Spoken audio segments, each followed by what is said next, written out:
আল্লাহ পাক বলেন ইন্নাল মুনাফিকিনা ফিদ দারকিল আসফালি মিনান নার, নিশ্চয়ই আল্লাহ রাব্বুল আলামিন বলেন ওয়ালান তাজিদা লাহুম নাসীরা।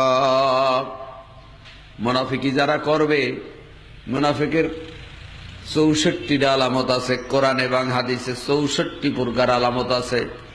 মিথ্যা কথা যারা বলে তারা মুনাফিক, আমানতের খেয়ানত যারা করে তারা মুনাফিক, নামাজে অলসতা যারা করে তারা মুনাফিক, ঝগড়া বাদলে ফাহেসা কথা যারা বলে তারা মুনাফিক। ভাই জানরা, আমার বাস্তব জীবনের কথা বলছি। চাঁদপুর জাফরাবাদ কাসিমুল উলুম টাইটেল মাদ্রাসায় যখন আমি লেখাপড়া করি, তখন আমি হানাফি, তখন চিল্লা দিতাম, তাবলিগ করতাম, ওই তাবলিগ। কিন্তু তখন তো বুঝতাম না ভালো মন্দ। একটা মানুষকে বহুবার দাওয়াত দিয়েছি, শোনে নাই। বহুবার দাওয়াত দেওয়ার পরে শোনে নাই, শুধু গালাগালি ফাহেসা কথা বলতো, কেউ তারে বাধা দিলে শুনতো না। এই লোকটা মারা যাওয়ার পরে আমাকে জানাজা পড়তে ডেকেছিল। জানাজা পড়ে যখন কবরে রাখতে গিয়েছিলাম, ভাইজানরা, আমার নিজের চোখের দেখা, আমি মিথ্যা বলছি না। জানাজা পড়ে যখন কবরে রাখতে গিয়েছিলাম, কবর খোঁড়া হলো। কবরে রাখতে গিয়ে দেখা যায় কবরটা ছোট হয়ে গেছে, পাও এখন বাঁকা করতে হয়। আবার খুললো, আবার বাঁকা হয়ে যায়, আবার খুললো। ৩ বার কবর খোঁড়ার পরে মাটি চাইফে আসে, মাটি থেকে গ্রহণ করতে চায় না। শেষ পর্যন্ত আমার চোখের সামনে ওই লোকটা পাও দুইটাকে বাঁকা করে তারপরে কবরে রাখা হয়েছে। ভাইজানরা আমার, নবীজি আমার বলছেন, মাটি ডাক দিয়া বলে আনা বাইতু ওয়াহাদাতে, আনা বাইতু হাসাতে, আনা বাইতু জুদে, আনা বাইতুল গুরাবা। রে আব্দুর রহমান, আব্দুল গফুর, আব্দুল সত্তার, আমি কিন্তু তোর একা থাকার ঘর, তোর সব বিশ্বর ঘর, তোর অন্ধকারের ঘর। আমার ভিতরে আসলে একটু চিন্তা ভাবনা করে আসিস। মনে রাখি, যদি চিন্তা ভাবনা করে আমার জমিনের উপরে বসে চলো, চিন্তা ভাবনা করে যদি চলো, তাহলে তোর সাথে ভালো ব্যবহার করা হবে। আর যদি চিন্তা ভাবনা করে না আসো, এমন ভাবে চাপ দেওয়া হবে, এক পাশের হাড্ডিগুলি আর এক পাশে নিয়ে ঢুকিয়ে দেওয়া হবে, কিন্তু জীবন যাবে না। আল্লাহ রাব্বুল আলামিন বলেন ইন্নাল্লাযীনা কাফারু ওয়া যালামু লাম ইয়াকুনিল্লাহু লিয়াগফিরা লাহুম ওয়ালা লিয়াহদিয়াহুম তরিকা। আল্লাহ রাব্বুল আলামিন সূরা নিসার 168 নম্বর আয়াতে বলেন, নিশ্চয়ই যারা কুফরি করে, সত্যকে গোপন করে, সত্যকে অস্বীকার করে, আবাউট করে চলে, আর যারা জুলুম করে, অন্যায় করে, আল্লাহ পাক বলেন লাম ইয়াকুনিল্লাহু লিয়াগফিরা লাহুম ওয়ালা লিয়াহদিয়াহুম তরিকা। আল্লাহ রাব্বুল আলামিন বলেন তাদের কোনো হেদায়েত নাই, তারা কোনো রাস্তা পাবে না, তাদের হেদায়েত নাই এবং তাদের কোনো ক্ষমাও নাই। লিয়াগফিরা লাহুম, তাদের ক্ষমা নাই, ক্ষমা চাইলেও আল্লাহ তাদেরকে ক্ষমা করবেন না, হেদায়েত তাদের ভাগ্যে জুটবে না। ভাইজানরা আমার, কি লাভ হবে এই পৃথিবীতে থেকে? বাহাদুরি বহুত কিছু করলাম, কিন্তু পরকালের জীবনে আল্লাহর দরবারে ধরাশায়ী হলাম। আল্লাহ পাক বলেন আল্লাযীনা কাযযাবু বিআয়াতিনা ওয়াস্তাকবারু আনহা উলাইকা আসহাবুন নারি হুম ফিহা খালিদুন। সূরা আরাফের ৩৬ নম্বর আয়াতে আল্লাহ রাব্বুল আলামিন বলেন, যারা নাকি সত্যকে গোপন করে, সত্যকে অস্বীকার করে, ওয়াকাযযাবু বিআয়াতিনা, আল্লাহর আয়াতকে মিথ্যা প্রতিপন্ন করে। আলেম ওলামার আয়াত পড়ে পড়ে শোনায়, কিন্তু ভ্রুক্ষেপ করে না, মূল্যায়ন করে না, এই আয়াতের ধারে না, নিজের ইচ্ছা মতো জীবন করে। ওয়াস্তাকবারু আনহা, আর নিজেকে অহংকারের বশীভূত হয়ে নিজেকে এড়িয়ে চলে কোরআন থেকে, হাদিস থেকে, দিন থেকে, ইসলাম থেকে, আলেমদের থেকে। উলাইকা আসহাবুন নারি হুম ফিহা খালিদুন, এই মানুষগুলো জাহান্নামে হবে চিরদিনের জন্য, কোনদিন জাহান্নাম থেকে মুক্তি পাবে না। ওয়ানাদা আসহাবুন নারি ওয়া আসহাবুল জান্নাহ, আন আফিযু আলাইনা মিনাল মা'i আও মিম্মা রাযাকাকুমুল্লাহ। জনমের খাওয়া খাচ্ছে এই দুনিয়ার বুকে, হালাল কোনটা হারাম কোনটা বাজ বিচার করে নাই। শুকরের মতো, কুকুরের মতো, গাধার মতো এইভাবে জীবন যাপন করছে। কোনটা হালাল কোনটা হারাম এটা বিবেচনা করে নাই। আল্লাহ রাব্বুল আলামিনের কোরআন মিথ্যা নয়। কোরআনের চাইতে সত্য কথা পৃথিবীর বুকে আর কেউ বলতে পারে না, পারবেও না। ভাই জাননা আমার, জানা নাকি দুনিয়ার বুকে হালাল হারাম বাইসা খাবে না। আপনি যদি মুমিন হন, রাস্তা দিয়ে হেঁটে যান, কেউ চা খাইতে ডাকলে অমনে খেতে পারবেন না। ওটা কুকুরের স্বভাব, শিয়ালের স্বভাব, ছাগলের স্বভাব, গরুর স্বভাব। আয় আয় করে ডাক দিলে অমনে খাওয়া শুরু করে। কিন্তু একটা মুমিন মানুষ ডাক দিলেই খেতে পারে না। ও যাচাই বাছাই করে খাবে এটা হালাল না হারাম। এই জন্য গরুর চাইতে গরুকে শ্রেষ্ঠ বলে নাই, আপনাকে শ্রেষ্ঠ বলেছেন। ভাই জাননা, যারা হালাল হারাম তমিজ করে খাবে না, হালাল হারাম তমিজ করে চলবে না, পড়বে না, থাকবে না, আল্লাহ পাক বলেন নাদা আসহাবুন নার ওয়া আসহাবুল জান্নাহ। এই মানুষগুলো দুনিয়ায় অহংকারের বশভূত হয়ে চলেছে। এরা যখন জাহান্নামে যাবে, জাহান্নামের ভিতর থেকে জান্নাতি লোকগুলো দেখা যাবে। কোরআন বলে দেখা যাবে, সূরা আরাফ আল্লাহ রাব্বুল আলামিন বলেন দেখা যাবে। দেখা যাওয়ার পরে কি হবে অবস্থাটা শুনুন। অনাদা আসহাবুন নার ওয়া আসহাবুল জান্নাহ, সূরা আরাফের 50 নম্বর আয়াত। জান্নাতি লোকগুলোর ডাক দিয়ে বলবে, জান্নাতি লোক কারা তা কি চেনেন আপনি? জান্নাতি লোক চেনার নিয়ম আছে না নাই?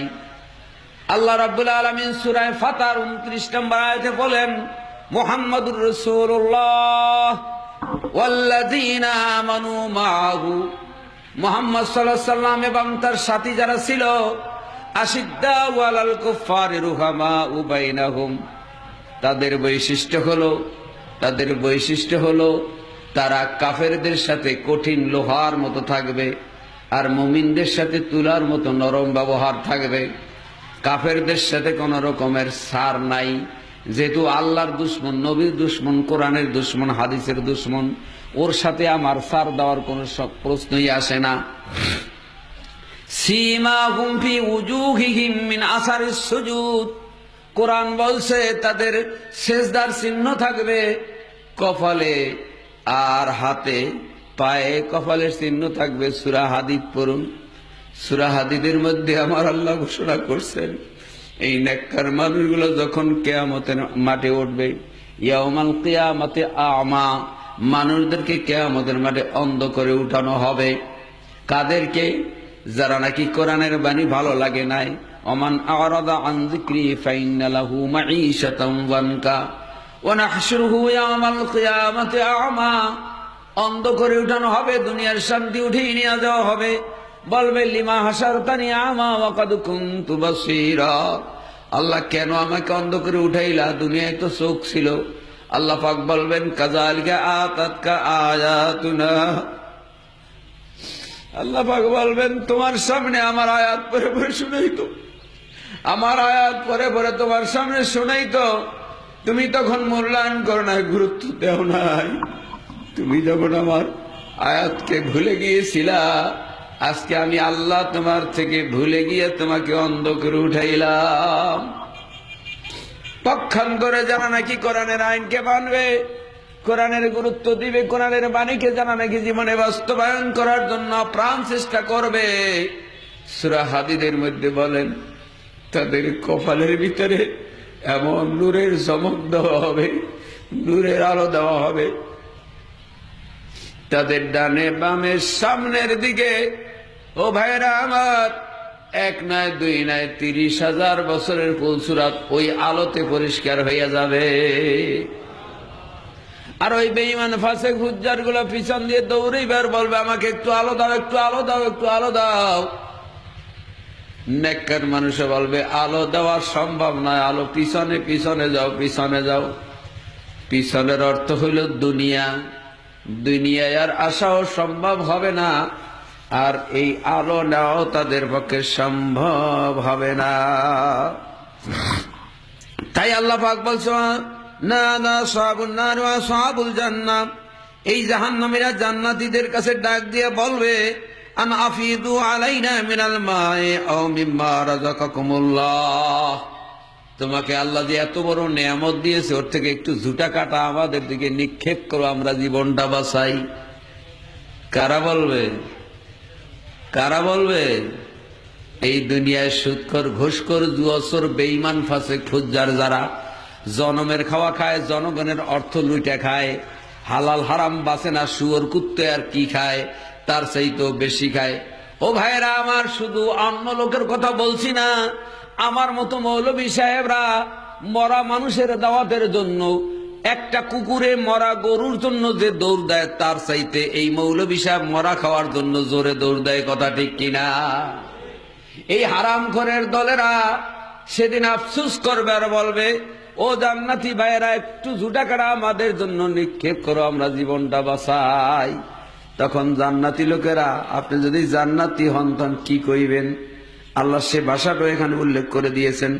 কালু ইন্নাল্লাহা হাররামাহুম আলাল কাফিরিন, আল্লাহ পাক বলবেন, নিশ্চয়ই আল্লাহ কাফেরদের জন্য বেহেশতের ঝুটা কাটাও হারাম করে দিয়েছেন, কিছুই পাবে না।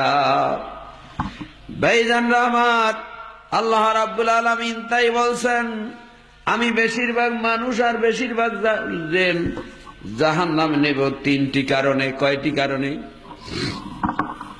এই 79 নম্বর আয়াতে আল্লাহ পাক বলেন, ওয়ালাকাদ যারা'না লিজাহান্নামা কাসীরাম মিনাল জিন্নি ওয়াল ইনস লাহুম কুলুবুন লা ইয়াফকাহুনা বিহা। ও দুনিয়ার মানুষেরা, ভালো করে শুনুন, একটা গরু, গাধা, ভেড়া, বকরি তার চাইতে আপনি শ্রেষ্ঠ কেন?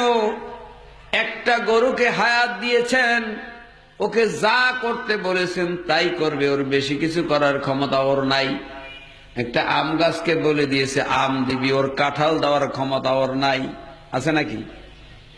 একটা তাল গাছকে বলছে তাল দিবি, তাল গাছে কোনোদিন জীবনে দেখলাম না বেল ধরতে। যে তোরে যতটুকু বলছে ততটুকু ও মানে, সূর্য যতটুকু বলছে ততটুকু মানে, চাঁদে যতটুকু বলছে ততটুকু মানে, বাড়তি করার ক্ষমতা নাই। কিন্তু পৃথিবীর বুকে একটি জাতি মানুষ, এই মানুষকে করার অধিকার দিয়েছে, না করার অধিকার দিয়েছে। নামাজ পড়তে হবে, এটা আল্লাহ বইলা এর উপরে ক্ষান্ত রাখেন নাই, না পড়ার ক্ষমতাও মানুষকে দিয়েছে। কথা ঠিক কিনা? তাই মানুষের বিচার হবে, শুয়োর কুকুরের বিচার হবে না। তোমাকে করার না করার অর্ডার কেন দিলাম তাকে তুমি চিন্তা করছো? ইবলিস শয়তান যখন কিয়ামতের মাঠে আদম নবী, দাউদ নবী, সুলাইমান নবী, ইব্রাহিম নবী তাদের কাজের কারণে যখন জান্নাতি হবে, ইবলিসও জান্নাত চাইয়ে বসতো যে আমি তো তোমার গোলামি করছি, আমারও জান্নাত দাও। তখন আল্লাহ বলতেন, তোমাকে জান্নাত দেব না। বলে, কেন দিবা না? বল, তুমি হুকুম অমান্য করছো। তখন শয়তান বলতো যে আমি কি অন্যায় করছি তুমি তো জিজ্ঞেস করো নাই, জিজ্ঞেস করলে তুমি বুঝতে পারতা।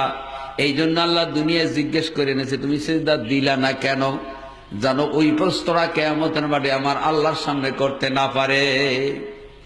তাই ভাই জানরা, যে সমস্ত মানুষেরা দুনিয়ার লোভে পড়া, দুনিয়ার মোহে পড়া, দুনিয়ার ইজ্জত পাওয়ার জন্য, সম্মান পাওয়ার জন্য, পদ পাওয়ার জন্য, দুনিয়ার অর্থ সম্পদ পাওয়ার জন্য যারা নাকি ঘুরতেছেন, আল্লাহর নবী বলছেন যে পদ চায় তাকে পদ দিও না। আল্লাহর নবী বলছেন যে ব্যক্তি পদ চায় তাকে পদ দিও না। আর আপনি যদি পদ চাওয়ার জন্য লালায়িত হন, তাহলে অবশ্যই আপনি আল্লাহর বন্ধু হবেন না, আল্লাহর দুশমন হবেন।